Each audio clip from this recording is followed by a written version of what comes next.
Fantastic Friday, everyone. Welcome to another exciting edition of Faces of Resilience. This is your host, Furley Almonte. We usually do not air this early and also not on a Friday, but in observance of Black History Month, we had to make it super special today because my guest is going to share with you something really incredibly inspiring as we celebrate Black History Month. And so without further ado, I would like to introduce to you my super special guest. First of all, let me brag about her. My guest Um, today is actually an Amazon international best-selling author of the Audacity Code. It was recently launched, and actually, I met her through my beautiful special friend, a publisher, Tamara Patzer. And also, she shared with me, she's like, "Oh my gosh, you have to meet this woman because she is really, truly, very, very inspiring. She is a leader in so many different ways, and she has not only like a beautiful chronicle that will inspire so many beautiful people out there, not just African American, but so many the world at large. So what's wrong with my tongue today? I'm not used to doing my podcast this early. So anyway, let me read to you a little about my dear friend here, Juanita. Okay, first of all, I have said that she's the author of the Audacity Code, and um, Juanita B. Johnson is actually the Sankofa griot of our time.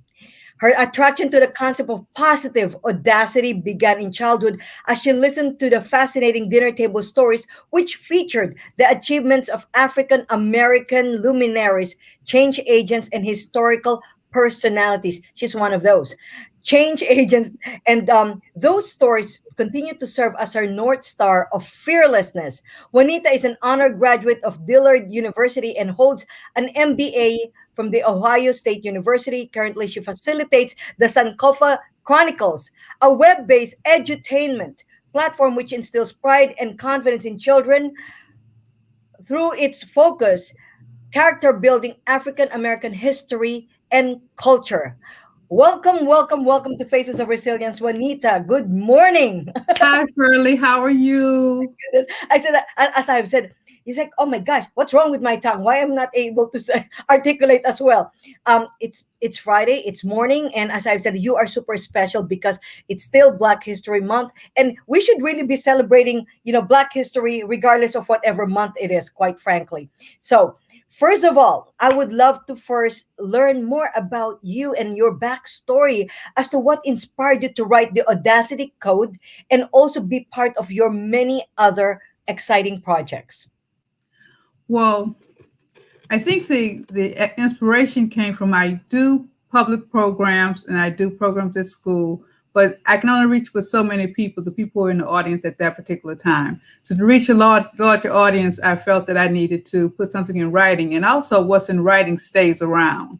Long after I'm gone, this book will be here. The stories will be here. I was very fortunate to have a family that loved to tell stories during dinner time or other times that we were together. But unlike my family, I don't have children to pass the stories down. So it's very important for me to share what I was given so freely with others.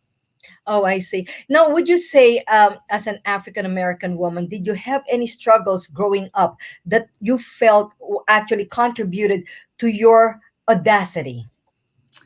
Uh, Growing up, I don't think that I did. And I'll explain it this way. I was born at a time when segregation was still legal in America. So I was segregated into the African American community, but I had everything that I needed. I had a banker, I had a church, I had youth organizations, I had vacations at facilities that catered toward African American communities. And then when America integrated, I think because of the economic status of my parents, we were able to easily to move from a segregated environment to an integrated environment. However, it was very important for my family to maintain ties with our African American community. Just because you're integrated does not mean that you throw away that which you've always depended on and enjoyed. The first racial incident that I experienced was in high school. There was a program for high school kids, and part of the criteria to do a certain event was to sit in on church services. And I went to a church that was not African American and that did not welcome African Americans, but I did not know this because a young lady in the club with me, she of course was not African American, invited everybody in the club to come, and I show up at the door. And finally the man had to just come out and tell me, you can't come in because you're Black. Well, my mother had a suspicion that something might not go right with this. I can understand why she was still in the parking lot after she had dropped me off at the church door. So that was the first experience. And I didn't feel bad. I felt like, well, I wasted my time. I could have gone to my church and had a better time. But as That's opposed a great to, attitude. really, okay, fine, do what you need to do. But many times when Black people are faced with situations of this nature, you have a choice. You can either become angry and go inward, or you can try to move from a point of love and try to teach at the same time. So what my mother and minister did was they invited the group of young ladies to our church and showed them what it's like to be in an environment where you're not in the majority, and that it is possible for people who have different colors to do something as simple as worship together, the same God. So I've never felt second class. I've never felt below. I've never felt wanting. I had all that I needed. I went to historically Black college. Apparently my education was considered on par with other universities that were not historically Black, in that I won a fellowship to the Ohio State University. So I've never, my skin is brown and that's about it. My heart is red like your heart. I love it. I love your attitude. And I completely agree with you. We are all equal. Now, what kind of challenges are you hearing from other people that, inspires you to come out with this audacity? Because audacity is basically boldness, courage. Tell me, how do you define audacity? To me, audacity is the power to will yourself to live your life in your own way, to not be limited by society, by stereotypes, by family history, by anything that people grab onto or either are plowed down by in their life that cuts off their ability to live the life that they were created to live and must live. Because I think each of us has an inner purpose. The purpose may be a grand purpose. It may be some political ruler, or it may be as simple as being born to be a specific person's best friend. Whatever that purpose is, we need to be about that business. As I get older, I realize that our time on this part of life, on this plane of life, is limited, that you only have so many years, and eventually you need to do what you need to do. The sooner you do it, the better you'll be. I never wanted to live with regrets. And unfortunately, I've lived long enough to have some regrets, but for the majority of my life, I did not want to say, well, I wish I would have, wish I could have, oh, if, oh, that. I just wanted to live as boldly as I could. By nature, I'm a shy person. I love books, but then I realized that to get some of the things that I want in life, to experience and bring forth what I felt was inside of myself, the shy wasn't going to cut it. So when I would get dressed in the morning, I said, okay, it's time to put on the show. And I'd go out and I'd be outgoing, and I would make myself a part of groups and organizations. And then it became more natural once I made the commitment to myself that I want a certain life, and this is what you have to do. You can't be a shrinking violet. You can't be a wallflower. Then, and it was a challenge. It wasn't natural. I mean, I have some friends that just walk into a building and they just light up the room and the building and everybody in the room. But I have to work at it. But in working at it, I achieved what I felt was inside of myself.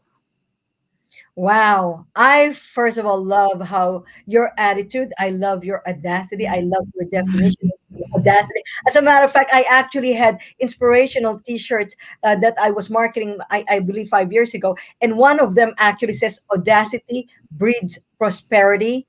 And now Okay.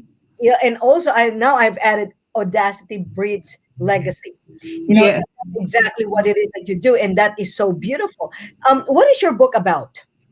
My book is about, well, I have 12 stories that feature 14 different African Americans that lived from colonial times, the late 1700s, up until 1954, Well, the woman who I featured in the 1954 story, she only passed a few years ago in the 2000s. But I look at their lives; they did phenomenal things. One gentleman was a co-discoverer of the North Pole.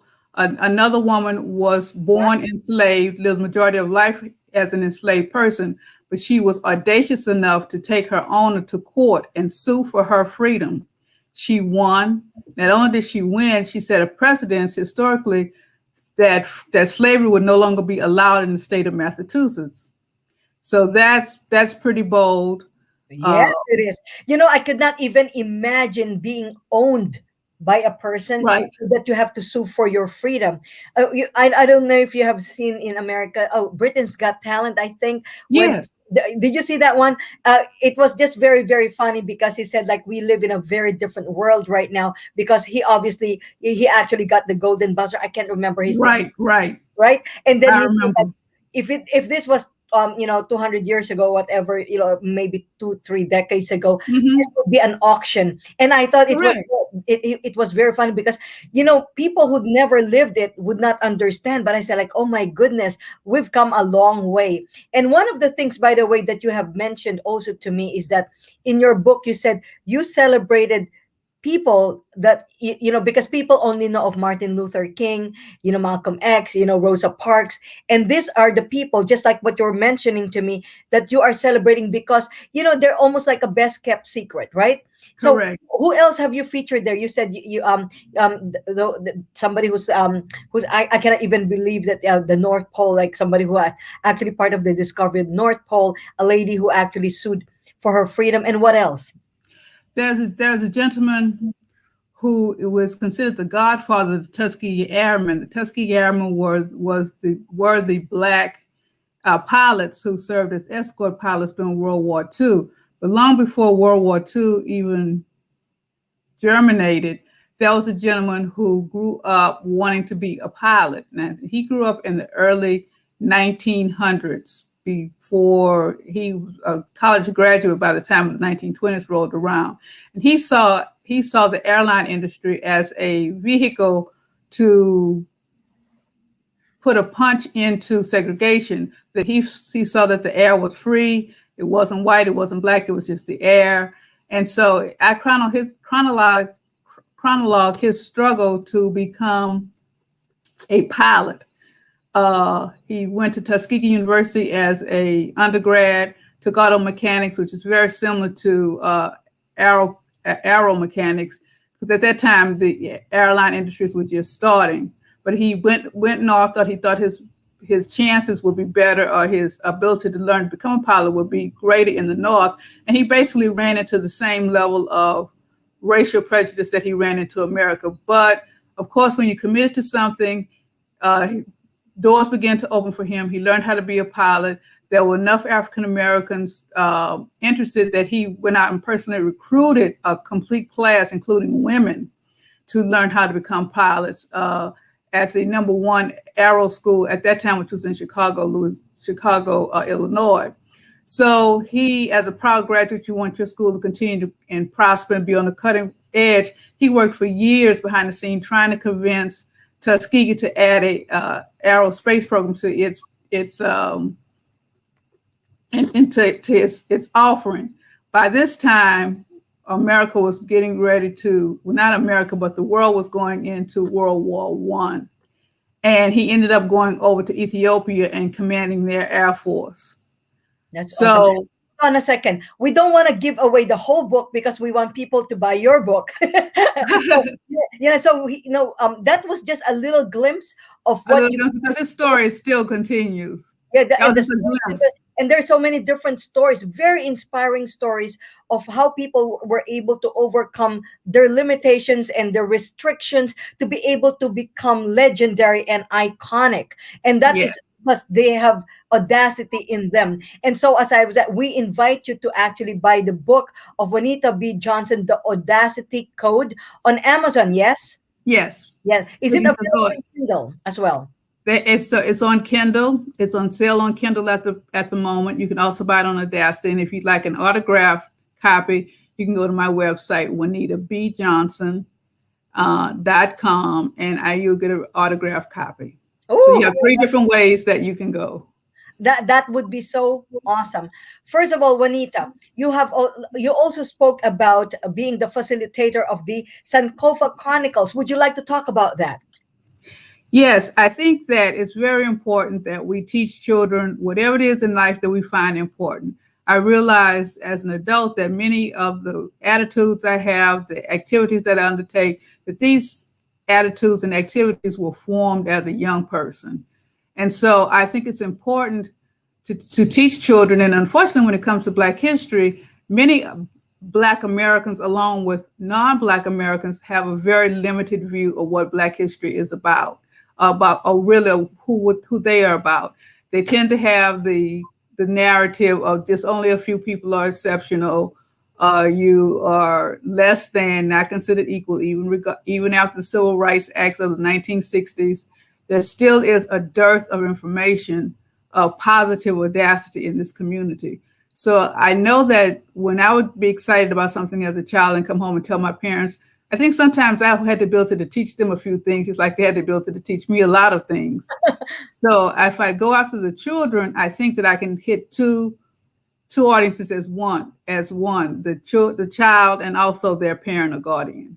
So explain to me the project. How is it based? It's web based. It's each month there's a theme or an activity. Well, there's a theme, and from the theme, I introduce personalities, but also introduce what I hope are fun activities for the child to continue the learning process. There are recommended books or movies that complement what we talk about, and a positive affirmation. Now, the affirmation may be a universal affirmation, but it's also teaching children the power of their voice, of their inner voice, of speaking words of encouragement to themselves, words of acceptance, and words of possibility. Wow. And you did say to a base. And one of the words that we actually share is edutainment. Yes. Like talk to us about how it is edutaining to a lot of these children. Well, hopefully they're having fun, but in the same time, as a byproduct, they're learning. I didn't want a program where it felt like school after school. I want them to be eager to come, just enough information to get them excited. If they want to go further, you have other resources that you can work with your parent or librarian or whoever it is that you discussed your experience with, so they can help you go as deep as you choose to go. But if it feels like, oh, this is school 2.0, you lose the interest of the child, and therefore you lose not only the child, but the parent or the adult that they would influence also. I love that. I love that. And as the saying goes, if it ain't fun, it's not gonna get done. And Correct. yeah, and people are a lot more engaged when it's fun, and that's exactly also one of the reasons why I didn't get to share it with you. That I'm also launching my one woman show. It's a motivational edutainment, series. Okay. And basically exactly the same thing. I shared, it's like a 6 act one woman show. I talk about the different aspects of adversities I've been through in life. I teach Mhm. people how to overcome their own. That is the education part. Right. And at the same time, I sing original songs. I wrote lyrics too, so I perform as well. So the whole idea is that there's the message, and then there is the The song. delivery vehicle that you get the message to That, them. and it's more it's easier to remember. Yeah, right, when it's Oh, fun, definitely. you remember the experience. Like the late Maya Angelou. I love Maya Angelou. You know what she said? Like, people may forget what you said or do, but they'll never forget how you made them feel. And And that this, is true. yeah, and that's exactly what you make them do. You make them feel the excitement, the magic, and the experience, so that it basically resonates with who they are and bring out the confidence, the confidence, their talents, and it's so beautiful that you are able to do this. And by the way, you also had mentioned that you also help other people through FEMA. Would you like to share a little bit about your job in FEMA? Well, I'm a disaster manager. After the natural disaster hits, then I come into town to try to get you back to pre-disaster conditions. And so it's Unfortunately, the state that I live in had five Oh my God. disasters. Oh yeah, yeah. The biggest one was what was the one that I know, electric. Laura, there's Laura, but Laura had four sisters that came behind her. Oh my Then God. we just experienced the horrible winter, now well, the winter storm last week. So that is presenting some challenges right now. But somebody, the ability, I went through Katrina personally, so I know what it feels like to lose everything you work for in your life and to be dispirited and where do you even start? But I Did was able you to lose your home? You know, I, what was your I, experience with Katrina?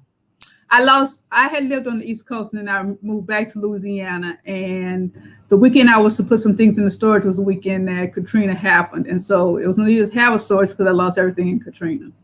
So, How but actually let's stay there for a moment because a lot of people, you know, us who have not really been there on the scene, or have not experienced being in the midst of a tornado, hurricane, um, what did you feel? You know, talk to me about the whole experience.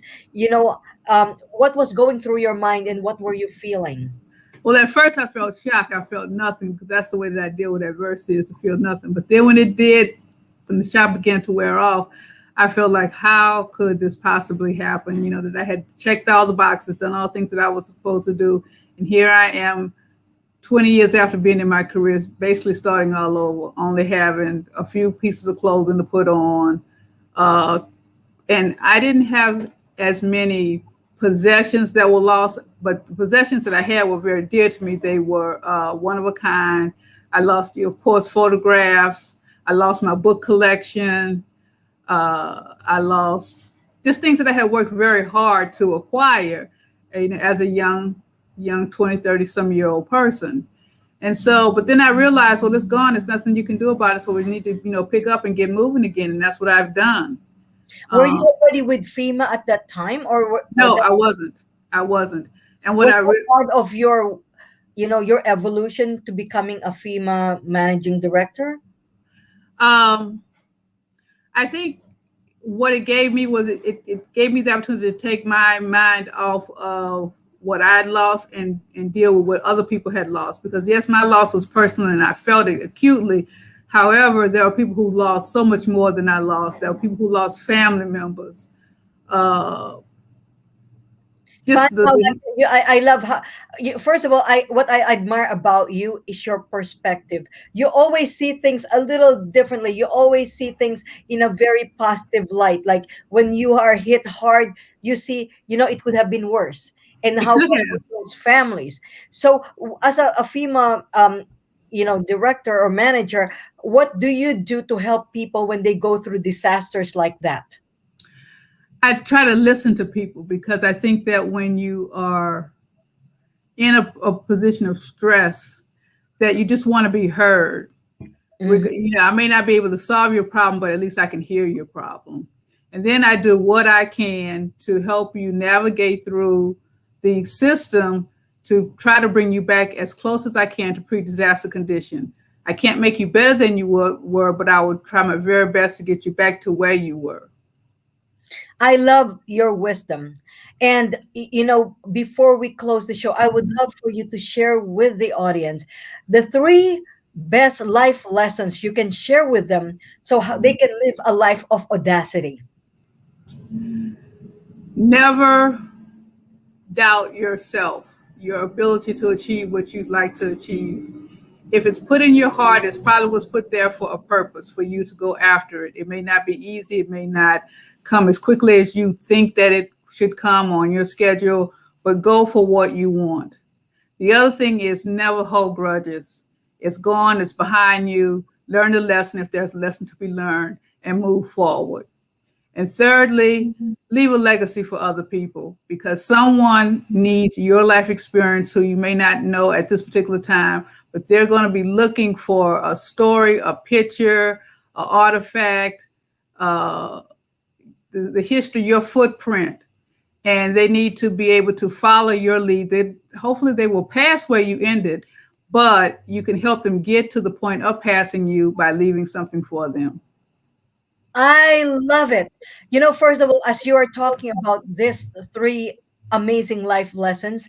I'm also thinking about, oftentimes we hear, what is actually the richest place in the world?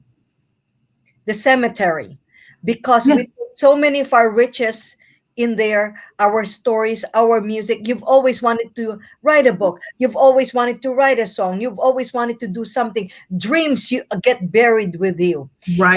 and Right. one of the things that you had mentioned earlier, you said, living, you don't live a life of regrets. I also love what you said about, don't hold grudges. That's not easy for a lot of people, because Hmm. oftentimes we are emotional beings. You were How hurt. do you- yeah, how do you break through, because oftentimes people nurse grudges, for as long as they live.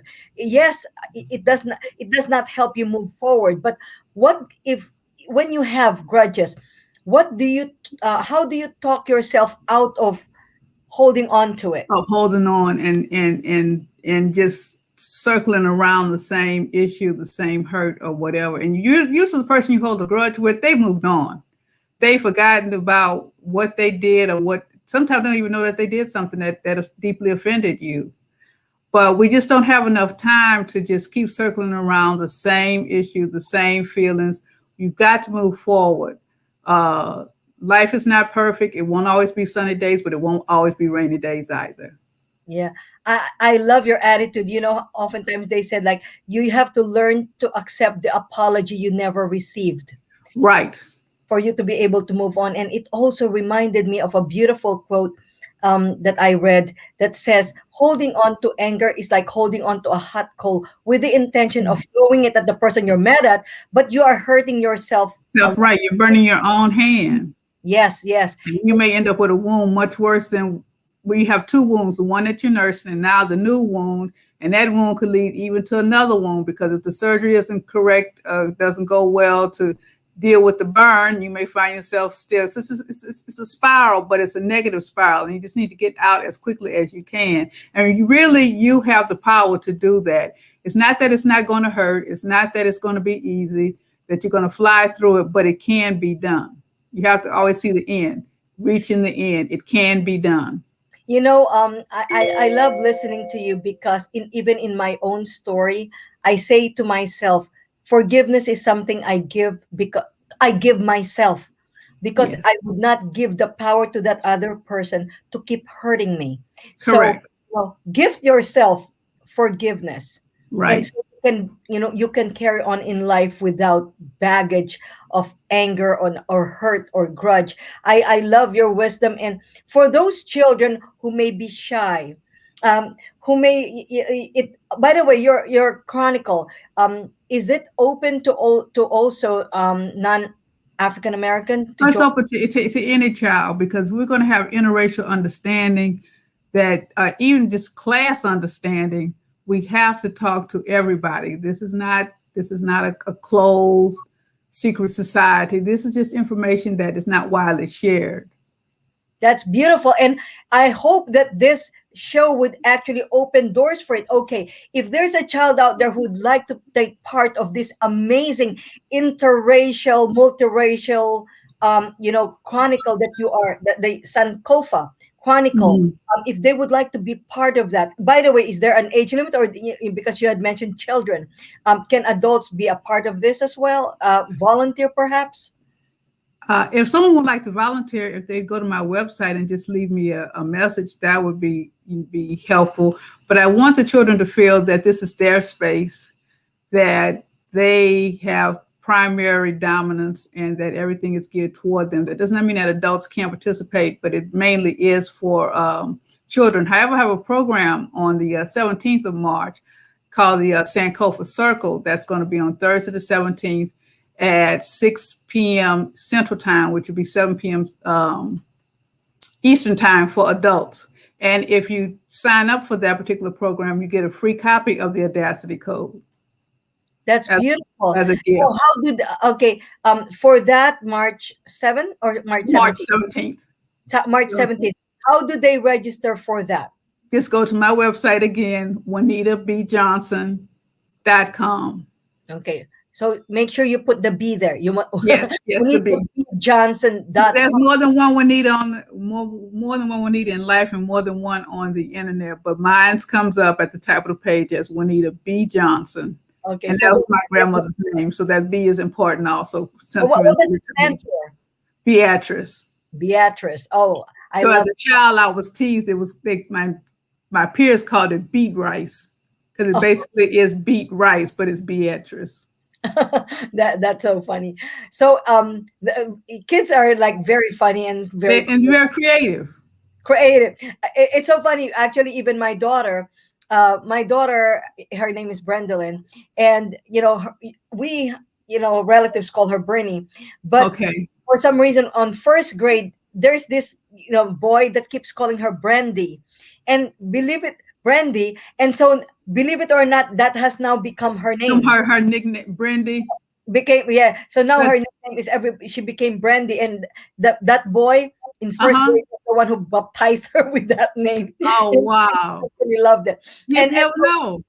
how, what's that? I say you just never know how things work out. Exactly, exactly. Even my name Furlylicious. Actually, Furlylicious actually, because I'm always bubbly and all that. So Okay. a Facebook Delicious. friend actually says, "You're so Furlylicious." Oh, I love the sound of that. And so I actually gave it meaning. Furlylicious means heart-centered, soul-inspired, purpose-driven. And Wow. yeah, and so like say Juanita Licious. Need delicious. So I'm just like audacious, like that's like I love using that word audacious because it It rhymes has with, a way of rolling off your tongue, I think. right, like I'm fabulous and audacious, like, Audacious. and furlylicious. And So further, Juanita delicious. Juanita Licious. See, what I'm saying is like that is our audacity code. Right.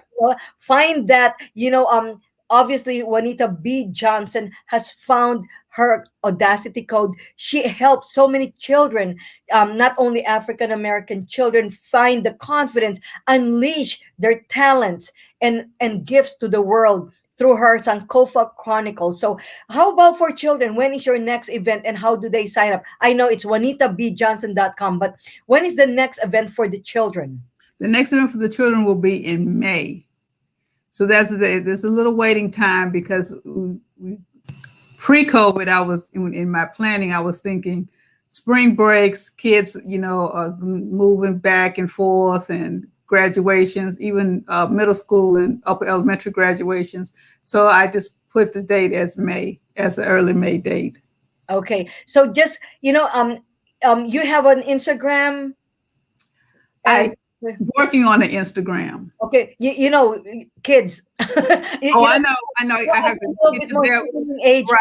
for In Facebook. one way, I love Instagram because it literally is instant. You put the information out there. It's very direct, and it's either yes or no. Scroll by it or stop and look at it. One of the two.